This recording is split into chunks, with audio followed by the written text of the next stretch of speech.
Sika tompoko. Misaotranao indrindra zahay Andriamanitra rainay tsara indrindra ny an-danitro fa mahazo ity fotoana ity zahay zay ahafahanay mianatra ny amin'ny teninao ary indrindra mandray ny hafatra avy aminao ka hanatanterahanay ny asa ny antso iraka zay ampanaovinao ho anay. Sarotra tokoa ny manatanteraka zany asanao zany satria tsy takatry ny olombelona zany.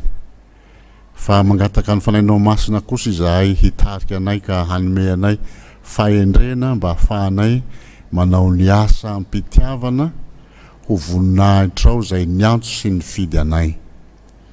Koa taio indrindra ary izao fampianarana izao Jesosy io raiso ho antakasitranao ary izay rehetra mandre izany ihany koa dia handray ka hanao ny asa araka ny sitraponao.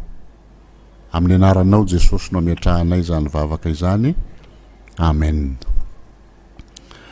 Miara-misaotra an'Andriamanitra indray isika raha mahazo manaraka an'izao fampianarana izao eto amin'ny zanaky ny fiangonana Luterana Malagasy. Ny lohahevitra atsika dia manao hoe ampy hanatanterahan'ny fiangonana ny misionany ve ny sampana 8 sy ny sampandraharaha 12.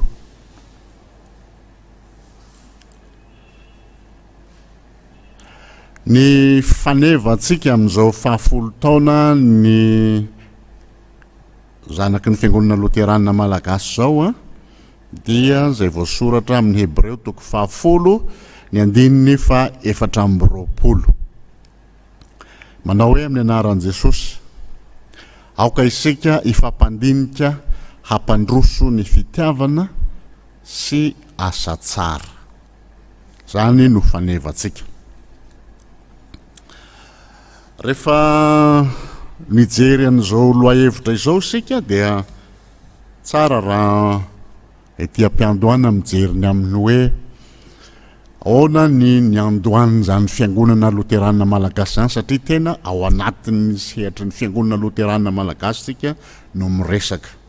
Dia ho hitantsika ao zany ny amin'ny hoe ny andohan'ny fiangonana Luterana Malagasy ny rafitry ny fiangonana Luterana dia hojerevantsika ihany koa ireo sampandraharaha sy ireo sampana velona ao amin'ny fiangonana. Dia ho hitantsika ao anatin'izany ny amin'ny hoe ahoana ny fomba fanatanterahana ny asa amin'ny asan'ny fiangonana azy. Dia manao ny famaranana isika ao aorianan'izany. Fa tsy afaka hamaly ny valiteny ato hoe ampy hanatanterahan'ny fiangonana misionany ve ny sampana 8 sy ny sampandraharaha. Zany hoe miandry zay resaka avy amintsika aho zany dia eo indray tsika mandamina ny resaka manaraka ny fampianarana manaraka. Ny fiangonana Luterana Malagasy ny andohan'ny fiangonana Luterana Malagasy teto Madagasikara dia vokatry ny fitoriana ny filazantsara nataon'ireo misionnery avy tamin'ny missiona norvégienne NMS zany. Nanomboka ny taona 1920 sy ny missiona amerikanina na ALC nanomboka tamin'ny taona 1920. Tao Betafo no niorina ny trano fiangonana Luterana voalohany teto Madagasikara ary John Eng no pastora Luterana voalohany tao. Ny fiangonana Luterana Malagasy dia fiangonana tsy mitsaha mitombo indrindra eran'izao tontolo zao amin'ny fiangonana Luterana maneran-tany zany. Amin'izao fotoana zao dia efa eo amin'ny 3 millions eo ny mpino Luterana eto Madagasikara. Ny rafitry ny fiangonana Luterana Malagasy dia voalamina araka ny rafitra synodal ka ahitanan'izao ny fiangonana isana toerana maromaro mifanakaiky no mitambatra ho fitandremana. Ny fitandremana maromaro mifanakaiky no mivondrona ho fileovana, ny fileovana maromaro no miray ho synodam-paritany, ary reo rehetra reo no mamorona ny FLM manontolo, zay tantanany natao hoe synoda lehibe. Pastora daholo no mitandrina azy reo, afatsy ny fiangonana zay mety hoe mbola tsy mahazo ny pastora zany dia katekista no mitarika an'izany. Fifidianana eo anivon'ny synodam-paritany no mamaritra ny fanomezana pastora, ny fitandremana sy ny fileovana. Ireo synodam-paritany sy ny sapana velona ato amin'ny fiangonana loteranina malagasy manana synodam-paritany 520 isika amin'izao fotoana izao. Dia ngambany tsy ho lazaiko eto fa tsara fotsiny amin'ny mipetraka hoe efa tahaka an'izany ny synodam-paritany, zany hoe raha lazaina dia zao 20 ny faritra eto Madagasikara dia efa mihoatra ny isan'ny faritra zany ny isan'ny fiangonana zay ato anatin'ny fiangonana loteranina malagasy. Ary ny tena zava-dehibe aza dia zao manana synodam-paritany isika zay synodam-paritany fiangonana loteranina malagasy any Eropa, zany hoe tsy eto Madagasikara fa any Eropa. Manana ny rafitra mazava hitondrana ny asany ihany koa ny fiangonana malagasy. Ireo rafitra mazava zay hitondrana ny asany ireo dia mizara roa mazava tsara ny sampana zany ao amin'ny fiangonana. Dia nilazaina hoe reo sapan-draharaha ao amin'ny fiangonana sy ny sapa-pikambanana izany. Ny sapan-draharaha ireto indray dia ho lazaiko satria tena ao anatin'ny reto mihitsy ilay misiona zay ataon'ny fiangonana, dia io no mahatonga zany hilaza an'izay. Ny sapan-draharaha ao amin'ny fiangonana loteranina malagasy dia misy 220. Ireto avy izany: ny tafika masina maharitra na ny TMM, ny trano prito fiangonana loteranina malagasy TPFLM, fampianarana sy fanabeazana loteranina na FFL, sekoly ambony loteranina momba ny teolojia na SALT, foibe loteranina momba ny fifandraisana FLF, sapanasa loteranina momba ny fahasalamana SALFA, foibe fanabeazana ny jamba FOFAJA, foibe fanabeazana ny marenina FOFAMA, fanetanana fambolena sy fiompiana FAFAFI, asa misina loteranina amin'ny tatsambo AMILT, AMLT zany, asa fitoriana amin'ny havana silamo SHALOM, fampandrosoana eo anivon'ny loteranina na fanilo. Reo lay sapan-draharaha 220. Fa ireo sapana velona ao amin'ny fiangonana loteranina malagasy ihany koa dia misy 8 zany. Ao ny sekoly alahady loteranina malagasy na Saloma, ao ny fiombonan'ny kristianina tonora loteranina malagasy dia ny FKTLM, ny vokovoko manga na ny VLM, fikambanana skoto eto amin'ny FLM FSFLM, fikambanam-behivavy loteranina FPL, fikambanan-dehilahy loteranina FDL, firaisan'ny fifoazana loterana fifil ary ny fikambanana diakona FDFLM. Ireo sampanareo dia fitaovana eo ampelatanan'ny fiangonana loterana malagasy hanatanterahany ny tanjona kendreny dia ny fitoriana ny anaran'i Jesosy eto amin'ny firenetsika. Eny tsy eto amin'ny firenetsika ihany fa mivoaka ny firenetsika ihany koa aza.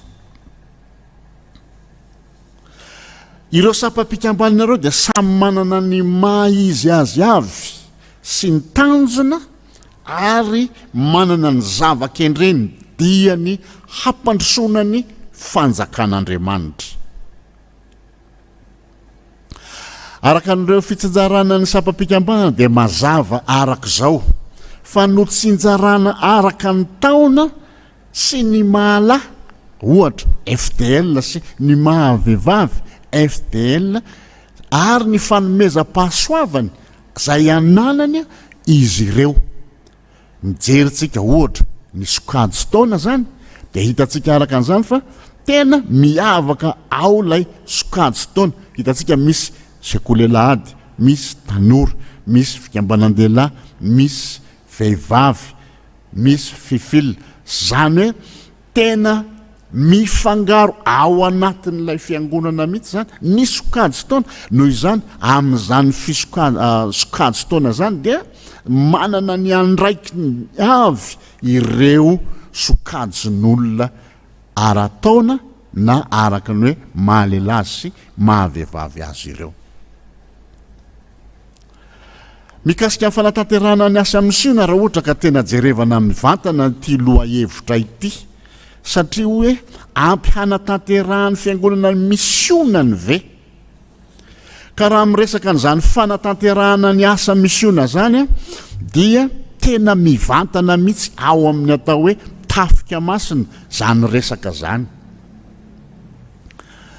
Sampandraharaha iray mikasika mivantana mitondra ny anaran'ny asan'ny fiangonana dia ny tafika masina maharitra zany zay ao Antsirabe ny Fohibeny. Io tafika masina maharitra io dia manana ny toniany zay tompona andraikitra voalohany mampiodina sy ampandehanana ny asa fitoriana ny filazantsara. Zany hoe io lay ambony indrindra zany ka mahafantatra sy mandrindra ny zavatra rehetra amin'ny resaka fitoriana ny filazantsara. Fa izao amba hamora ny fanatanterana an'izany asa zany dia manana tony isa-tsinôda, zany hoe manana tony pastora io tony io isa-tsinôda. Dia ireo no mivory indray mandeha isa-taona ao amin'ny tafika masina maharitra zay antsoina hoe komity teknika. Mianatra miofana amin'ny fanatanterahana ny asa misiona izany. Avy eo rehefa vita zany fiofanan'ireo tonia ireo indray dia ireo tonia isa-tsampanareo tonia ny tafika masina zany, ireo indray no manangana ny voamieran'ny tafika masina isa-taona. Io voamieran'ny tafika masina isa-taona io natao hoe VTM, ho fantarana ny fanjakan'Andriamanitra izany. Io VTM io fa taloha isika dia nanana fomba fijery tahaka an'izao. Ny fanaovana tafika masina dia anisampana fifoazana. Zay ny fomba fijery taloha. Fa tena nivelatra izy taty aoriana. Dia zay no antony nanatanterahana ny amin'ny hoe fananganana an'izany voameran'ny tafika masina izany. Ka io voameran'ny tafika masina io dia hivondrona ny sampana velona rehetra ao amin'ny fiangonana. Izany hoe lay sampana valo zany dia ao anatin'ilay voameran'ny tafika masina avokoa. Midika izany fa izao ny asa misiona dia any fiangonana manontolo tsy hakanavaka na iza satria manana ny fanomezam-pahasoavana avy amin'ny fanahy masina izy ireo. Ary izany indrindra ny didy sy afatra napetraka Jesosy rehefa nitsangana tamin'ny maty izy. Vakitsika ny tenin'Andriamanitra, Mateo 7:20, ny 9:20 ka hatramin'ny 20. Vakitsika zany tenin'Andriamanitra izany, fa tena manana ny maha izy azy fa ny olona rehetra zay vita batisa dia evanjelista. Zany hoe tompona ndraikitra amin'ny fitoriana ny filazantsara izy. Noho izany, raha lazaintsika mazava sy mahitsy kokoa, dia tena asan'ny fiangonana mazava tsara ny fanaovana asa misiona na tafika masina zany. Ny asan'ny fiangonana araka ny fantatsika dia izao: hizara marina sy madio ny tenin'Andriamanitra sy ny sakramenta. Ny olona vokon'ny tenin'Andriamanitra no olona mahavita n'izany asa misiona izany. Satria matsy ny asan'ny fiangonana lahara-pahamehana voalohany indrindra zay tsy maintsy ataony dia mitafika masina. Ka raha olona tsy vokon'ny tenin'Andriamanitra zany dia hitantsika araka an'izany fa zao tsy afaka hanatanteraka mihitsy ny tafika masina. Ka ireo sampana valo ireo amin'ny mahasampana azy dia manana ny laminany sy ny programany tsirairay avy ao amin'izay misy azy amin'ny mahasampana azy. Fa izany lamina sy programany zany no entina makao amin'ilay voamierany tafika masina, dia ny voamierany tafika masina mandamina sy mandrindra hatamteraka an'izany asa misiona izany. Rehefa miresaka momba n'izany tafika masina izany na izany asa misiona izany, dia izao fanirahana ny olona rehetra hivoaka ny efitran'ny fiangonana hitondra fahazavana ho an'ireo tsy mino ny famonjen'i Jesosy no baiko voalohany tsy maintsy tanterahina.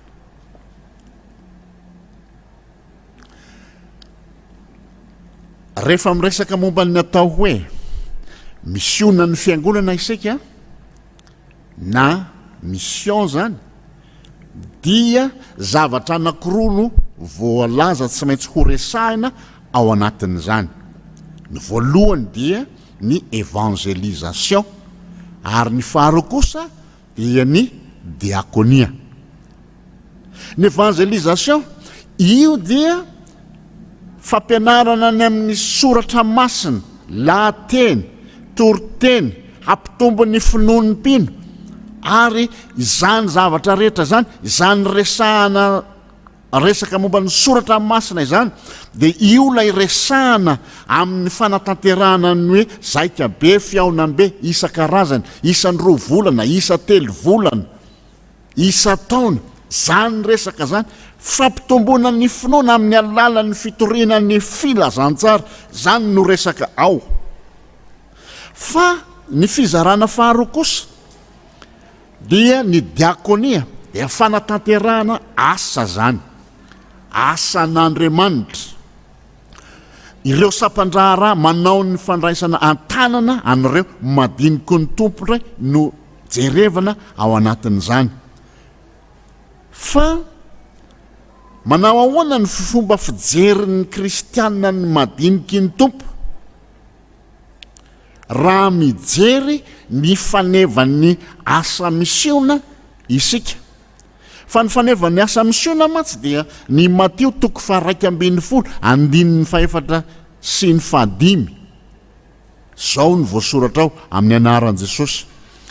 Ary Jesosy nanao taminy hoe mandeha ihany ianareo ka ambarao amin'izao na zay renareo sy hitanareo zao, mahiratra ny jamba ary afaka ny mandringa, diovina ny boka ary malady ny marenina, atsangana ny maty ary ny malahelo hitoriana ny filazantsara.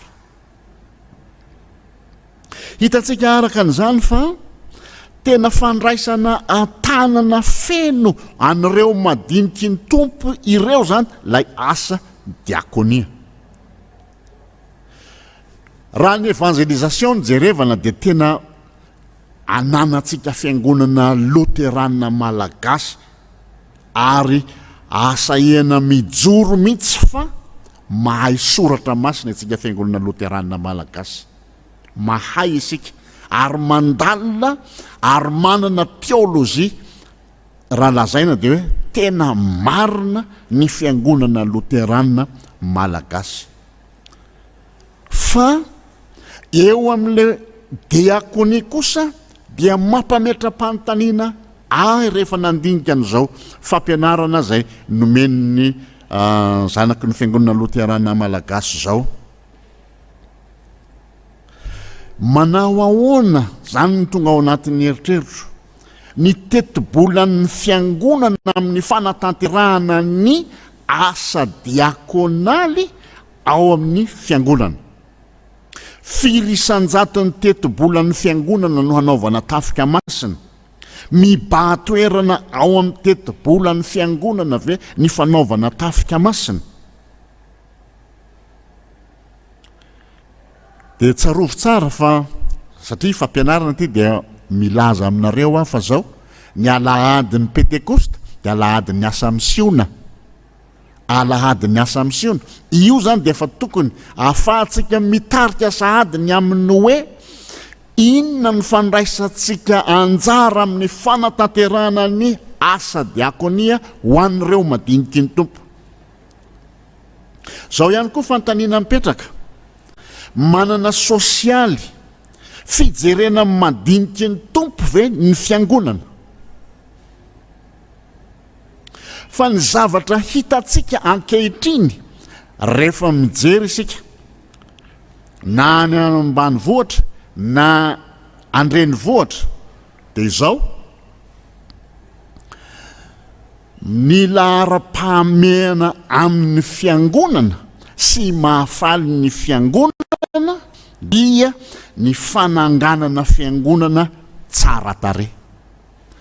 Tsara ny fitaovana ao anatiny, raitra, manana ny maha izy azy, tsara ny ivelan'ny fiangonana, tsara zany, maneho ny voninahitr'Andriamanitra zany. Fa manao ahoana ny fomba fijerevan'ny fiangonana lahara-pahamehana aminy ve zava-dehibe aminy ve ny mijery an'ireo mahantra tsy manan-kohoanina, tsy manana atao ininina eo amin'ny fiainany. Kanefa nolazaiko tary ambony tary fa izao manana fanomezam-pahasoavana zay namoazan'Andriamanitra azy reo olona reo. Zany mahatonga na milaza manao hoe ny lahara-pahamehana amin'ny fiangonana ankehitriny dia ny fananganana foto-drafitr'asa ao anatiny, hitarina ny fiangonana, amboarina ny alitara, amboarina ny valindriana, amboarina ny zao sy zao. Dia asa na manao ahoana ny fanirahana olona hivoaka ny efitranon'ny fiangonana. Izany hoe raha lazaiko dia zao ny fiangonana ankehitriny dia mitady ho zatra hahatamana ny kristianina eo ambonin'ny dabilio hipetraka, hiainy fotsiny, fa tsy hivoaka ny varavarany efatry ny fiangonana, hizara ny fahatsaran'ireo fiangonana, hijara ny fahatsaran'Andriamanitra zay niantso sy ny fidy ary naniraka ny fiangonana. Raha mijery isika ohatra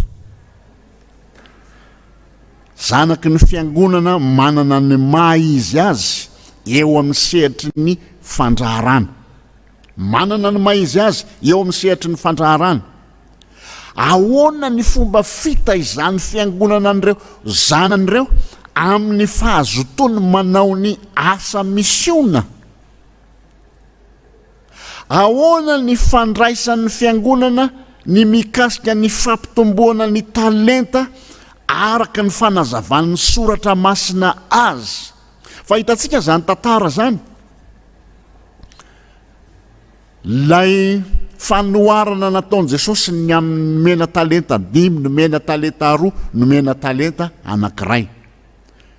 Lay nomena talenta 5 dia hitantsika tsara fa zao tena nampitombo izany talenta izany dia nomen'Andriamanitra dera, nomen Jesosy dera fa mpanompo mahatoky ianao. Dia tahaka izany ihany koa lay nomena ny talenta anankiroa dia nahazo dera teo anatrehany Jesosy, fa lay talenta anankiray dia nandevina satria zao no avalina, mila voatsiaro ianao, tsy misasatra amin'izay ataonao ianao. Io mitady ho toetra ny fiangonana ankehitriny, mandevina talenta, manatavy ny tenany ao dia aleviny ho azo ao anatin'ny fiangonana ao ny fanomezam-pahasoavana zay nomeny Jesosy azy. Fa tena manana anjara lehibe isika kristianina amin'ny fitaizana an'ireo zanantsika fiangonana ireo. Andenga tsika hijery anankiray fotsiny, ohatra hoe ndao tsika hijery sampana anankiray afahantsika hanazava azy hiditra lalindalina kokoa ny amin'ny fijerevana an'ireo zanaky ny fiangonana. Ohatra sampana KTLM. Ny KTLM dia misy rantsana ao anatiny ao dia ny koralina zany. Ireo koralina ireo no mihira ao anatin'ny fiangonana. Ireo no manatanteraka ny evangelisation any amin'ny fiangonana, amin'ny anirahan'ny fiangonana azy, na mandeha mamangy fiangonana amin'ny alalan'ny hira zany. Io no mitady hipetraka hitriny, mipetraka fotsiny tahaka an'izay. Fa manana asa zay tokony ataony ihany koa izy, misy rantsana zay, misy tokony isy rantsana ao anatiny zany KTLM zany. Ohatra rantsana sport. Za zao raha ohatra ka lazaiko hoe za tsy mahay mihira dia nefa za te hiditra ao anatin'ny KTLM dia miditra ao anatin'ny rantsana zany, dia miditra ao anatin'ilay rantsana KTLM dia miditra ho mpanao sport izy zany, KTLM zany. Satria zay mahafikambanan'ny kristianina loterana azy. Ao anatin'izany ihany koa, ao anatin'izany rantsana sport zany hitaizana azy, dia ao anatin'izany rantsana zany ihany koa no hitaizana azy ireo hanao hampianatra an'ireo madinikin-dompo. Mety tsy manana fahalalana momba an'izany ohatra ao anatin'ny fokotankiny anankiray na any efa ivelan'ny fiangonana zany, dia ireo no manofana mampianatra halalany ny amin'izany resaka ohatra sport zany. Tena fitorianan'ny filazantsara zany, mampianatra an'ireo madiniky ny tompo ireo zany. Ohatra azo resahana ihany koa ny zaitra, azo resahana zany satria tsy hoary ahihira daholo izy ao teo lay ao anatin'ilay koral, lay ao anatin'ilay fikambanana, fa manana fanomezam-pahasoavana amin'ny zaitra ndray koa izy. Dia izany zaitra zany no ampianarana, ampiofanan'ny olona, hampitombo ny olona, hampitombo ny fivoarany ny toe-kareny kely ao aminy ao zany. Dia hitatsika araka an'izany fa tena mampitombo ny fanomezam-pahasoavana ao aminy zany. Raha lazaina dia zao, lay sampana zany dia mampiasa ny talentany hananany olona fampivoarana, hampivoatra ny fiainan'ny olona hafa ihany koa. Fa ny amintsika ankehitriny dia izao ndao fa hoentina ambavaka zany, zay ihany dia mijanona eo. Hoentina ambavaka ianao amin'izay zavatra zay. Tsara marina ny milaza manao hoe entina ambavaka izany, tsara zany, fa entina ambavaka miampy asa izany rehetra izany. Anisan'ny zavatra zay tena andrasana amintsika fiangonana zany raha lazaina dia ny amin'ny fampandraisana anjara ny kristianina rehetra handray anjara amin'ny asan'ny fiangonana. Dia amin'izay fandraisany anjara ny asan'ny fiangonana zay dia tanteraka mihitsy ilay tenin'ny tompo amin'ny mampanompo mahatoky anao.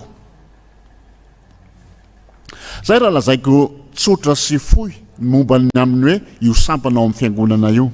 Fa ao amin'ny sampan-draharaha ihany koa zay tokony ho jerevantsika kristianina ny mahafanana antsika kristianina azy. Fa anisan'ny manana maha-izy azy atsika isika fiangonana loteranina malagasy ny amin'ny fananana an'izany sampan-draharaha zany dia ny mampalahelo antsika dia ny tsy fananantsika ny toe-tsaina zay fizaka manana. Inona tiana ho tenenina amin'izany?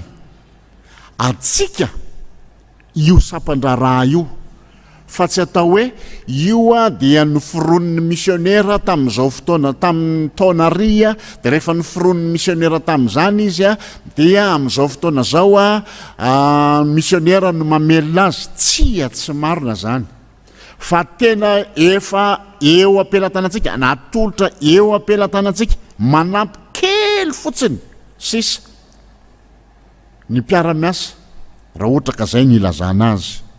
Ka tena te hilaza amintsika zany manao hoe tokony hanana fomba fisainana amin'izany hoe fizakamanana izany isika tsirairay avy.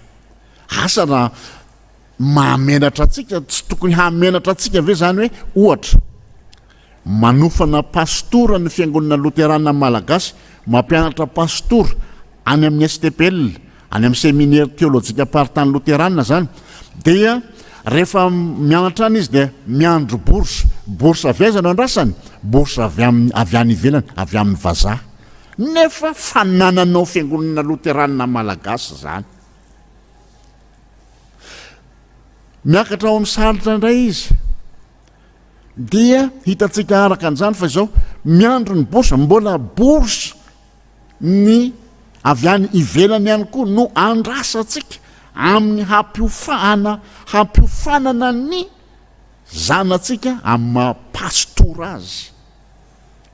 Asa raha tsarotsika zany hoe ahoana zany adiditsika fiangonana manoloana an'izany asa lehibe atsika fiangonana zany. Aleo tena asorona ao anatin'ny saitsika mihitsy zany manao hoe anazy io fa andao atao ampidirina anatin'ny saitsika manao hoe atsika io sampan-draharaha io. Za zao maheno filazana zao fa amin'ny sampan-draharaha anankiray zay ananatsika fiangonana loterana malagasy dia misy sampan-draharaha anankiray any tsy ho lazaiko ny anarany. Ny fiangonana zandriny no mameno ao anatin'ilay sampan-draharaha olona taizana ao anatin'ilay sampan-draharaha tsy diso zany fa mahagaga nefany mahitanao nefany rehefa mandeha eny an-dalana eny dia mahitanao manao hoe atao zanaky ny fiangonana loterana malagasy ty olona ty kanefany itsika tompony ray tsy mampiditra ny zanatsika ho ao anatin'izany sampan-draharaha zay ananatsika izany. Zany tena maneo fa tahaka ny hoe tsy tiatsika ny atsika raha zay ny ilazana azy. Lay loha hevitra atsika ry havana dia tena ngeza be ampy hanatanterahany fiangonany misionany ve ny sampana valy sy ny sampan-draharaha ao anaty 12 tsy hamaly mihitsy fa anjara atsika kristianina mihitsy anjara atsika ny mametraka manao hoe inona ny adidiko inona no andraikitro izaho ankohonana anankiray inona no andraikitro amin'ny fitoriana ny filazantsara hampandehany zany fitoriana ny filazantsara zany. Izany mahatonga na te hilaza amintsika manao hoe midira ao amin'ny sampana mandraisa andraikitra amin'ny zavatra rehetra zay hitarian'ny fiangonana hanao hanatanterahana n'izany asa misiona izany, aza mijery ny zavatra zay ively ambelany fotsiny fa midira ao anatiny halalanao hoe ahoana ny andraikitry ny fiangonana. Amin'izao fotoana zao ny fiangonana loterana malagasy fantatsika tsara zany fa efa manomboka maniraka misionnery hiasa any ivelany Madagasikara. Manana an'izany tsika zay lazaina hoe ami ankehitriny mandrindra an'izany. Dia mba ahoana ny fiheverantsika fiangonana loterana malagasy, ahoana ny fiheverantsika kristiana tsirairay avy amin'ny ireo zay zanatsika manatanteraka an'izany asa zany any ivelan'ny Madagasikara. Amin'izao fotoana zao fantatsika tsara fa tena mbola misy mitantana isika, kanefa tsarovo fa efa 50 taona dia mbola tahaka ny hoe miana mandeha ihany isika, tantanana ihany isika, zay vao afaka hanatanteraka n'izany asa izany. Miandry ny fanampiana avy any ivelany isika, zay vao afaka hoe hanatanteraka ny mombamomba ny fanatanterahana n'izany asa izany. Zany ny mahatonga te hilaza amintsika manao hoe andeha hanana toe-tsaina hoe fizakamanana isika amin'ny fanatanterahana ny asan'Andriamanitra. Noho izany hamaraparanako azy dia aza mijanona ho fotsiny hoe kristianina mipetraka ato anatin'ny fiangonana fa sikiny ny herinao sy ny fanomezam-pahasoavana rehetra zay nomen'Andriamanitra anao, hanatanterahanao ny asa, hanatanterahanao lay didy sy hafatra napetraka Jesosy aminao. Mandehana atao mpianatra ny firenena rehetra, manao batisazy ho amin'ny anaran'ny Ray sy ny Zanaka ary ny Fanahy Masina, sady hitandrina zay rehetra nandidiko anareo. Fa lehibe ny amaranan'i Jesosy azy dia ny hoe indro izaho omba anareo mandrakariva ambara-pahatonga ny fahataperany zao tontolo izao. Ry zanaky ny fiangonana loterana malagasy, 50 taona ianao ry fiangonana loterana malagasy, efa 50 taona isika izao. Saino, lalino ary andeha hijery lavitra ny amin'ity fitorinan'ny filazantsara zay asa lehibe apetraky Jesosy amintsika ity. Zay angamba no fitarian-teny tsotra sady foya zay omena ho anareo dia miandry zay valiny zay fantaniana zay apetraka reo dia hamaly izany fantaniana zany amin'ny fotoana manaraka indray isika. Hotahin'Andriamanitra ny zanaky ny fiangonana loterana malagasy ka hanana ny fanevany tokoa izy ny amin'ny asa misiona zay ho tanterahany. Amen.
Ary aoka isika ifampandinika hampandroso ny fitiava sy ny asa tsara.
Unaleta ni,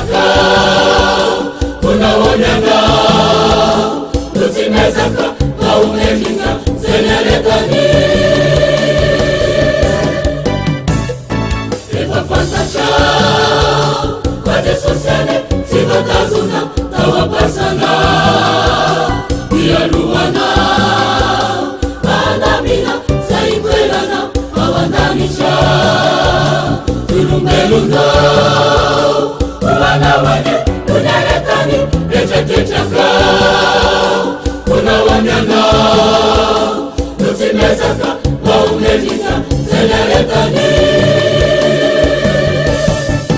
anzaraka wejaisa numiezaka simeku itanisu sena pechani siuveri fondane ifisa sarana enayetani kumyone natayana alimiyasa aukansi emusha izimubana efavu aumana yazaralumana ananganisha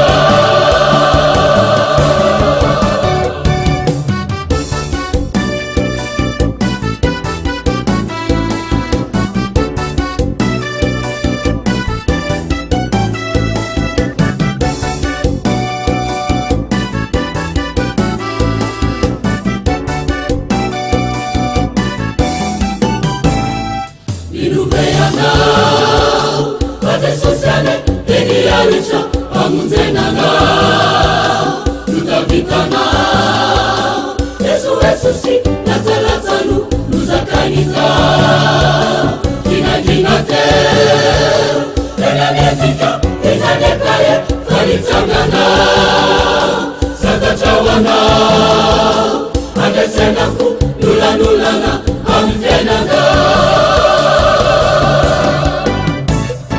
minuveyana sosiane tenialisha amunzenana tutavitana esuesusi lazalazalu luzakanika inagingate enanezika izanekaye falitsangana satachawana angesenaku lulanulana amfenanga Regaisa, numiezaka, simeko ilenisu, sena pechani, si uveri fondane, ifisa sarana, enayetani, kumyone natsayana, alimiyasa, aukansi emusha, izimubana, efavu aumana yazaralumana ananganisha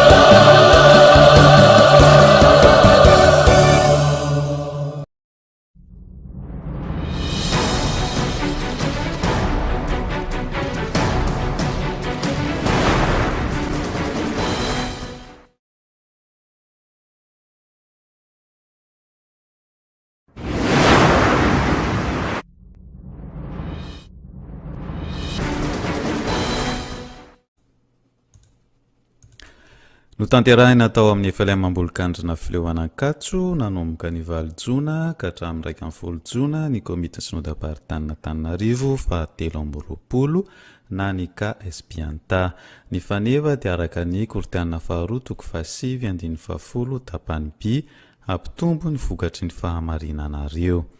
Fifitianana samihafa moa no natao tamin'izany ka ny andro voalohany dia voafidy ho filoha lefitry ny synodam-paritany ny pastora Randriamangason Naharity. Miarahaba ny ray aman-dreny pastora amin'izao andraikitra ny Tompo Jesosy amin'izao.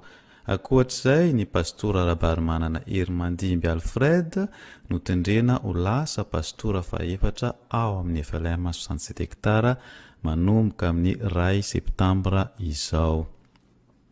Izy dia pastora tao amin'ny FLM Mahalavolona mialohan'ny fanendrena vaovao izao. Laha notiniany KTLM SPNTA kosa ny pastora Ramanandafy François Eliezer, fitondra fitandremana moemanam-bola fileovanan-katso ary efa tonia tamin'ny mandaty eo aloha. Ho tahin Jesosy tombo daholo ianareo rehetra tompoko. hitahianareo aneny tompo ka hiaro anareo hampamirapiratra ny tavany aminareo aneny tompo ka hiantra anareo hanandratra ny tavany aminareo aneny tompo ka hanome anareo fiadanana.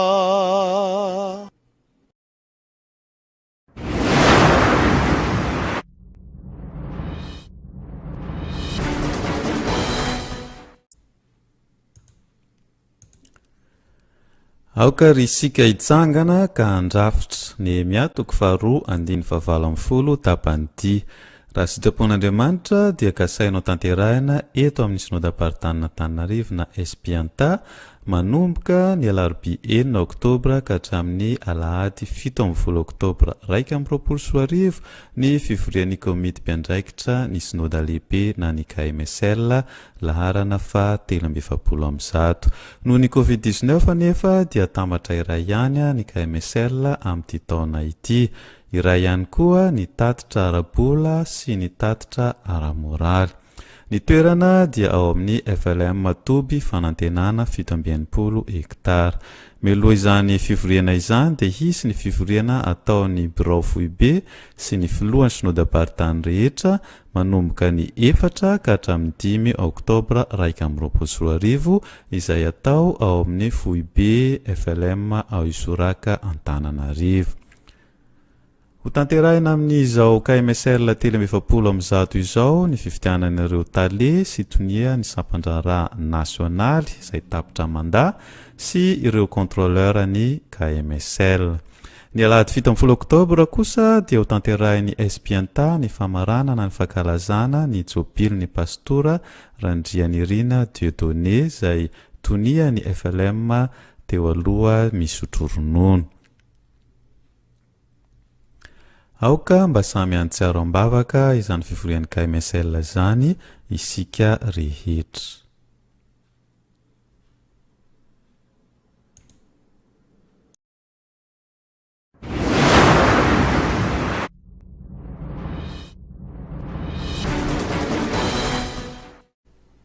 Zangahare famizale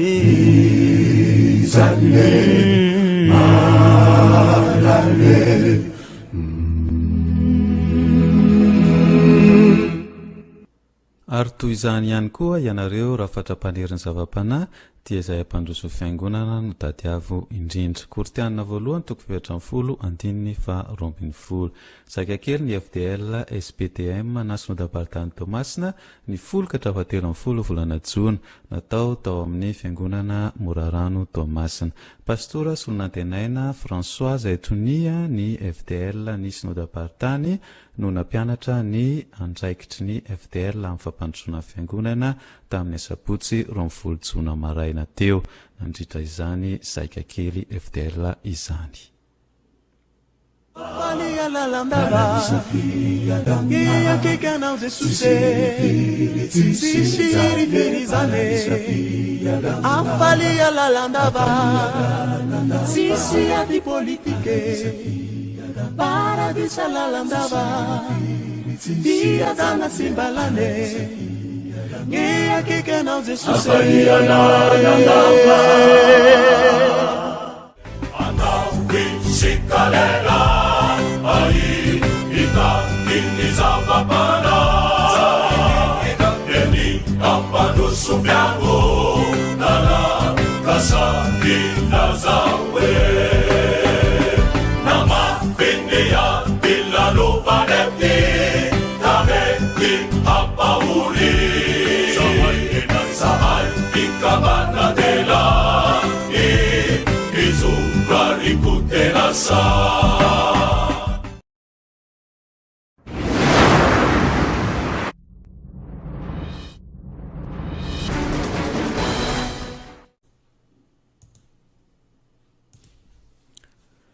isaoran'andriamanitra fa hatotosa somatsara ny 3 jona 2024 ny saika kely ny fifila tato amin'ny zona ny raisan'ny fileovana 3 dia ny fileovana Betanatana izay nandray ny fiforiana, ny fileovana Philadelphia ary ny fileovan'ny katedraly. No ny amena ara-pahasalamana no nizarana ho efatra ny faritra anatanterahana ny saika kely ny fifila ato amin'ny sinodam-paritany Melaka. Ny faneva moa dia izay hita ao amin'ny Hebreo 10:420.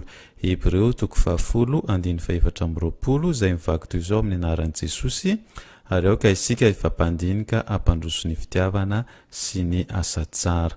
Ho an'Andriamanitra irerany ny voninahitra. Amen.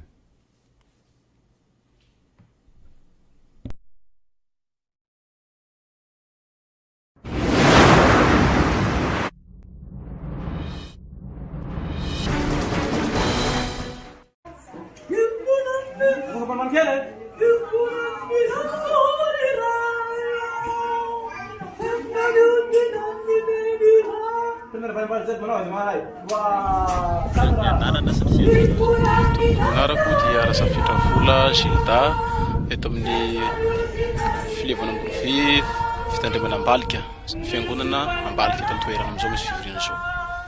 Ny andraikitro ato amin'ny fiangonana misy anay raha amin'ny fiangonana dia secrétaire voalohany ao amin'ny fiangonana Ambalika aho.